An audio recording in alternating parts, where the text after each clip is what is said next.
It was in the hedgerows and towns of Normandy that the Germans were well dug in. And early on, the progress for the Allies was slow, brutal, and costly.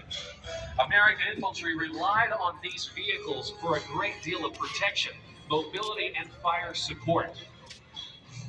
Even our command vehicle today and the Jeeps that you see before you were used for everything from courier duties to towing small anti-tank guns. Even the motorcycles, a common dispatch vehicle on both sides of the enemy lines.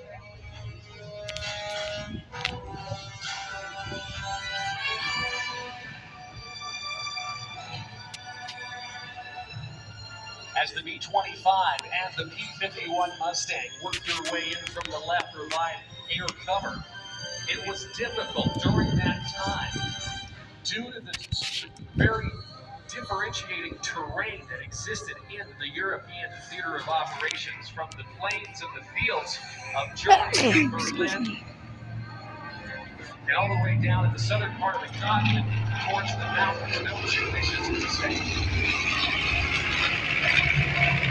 5, 3, 2, 1, fire!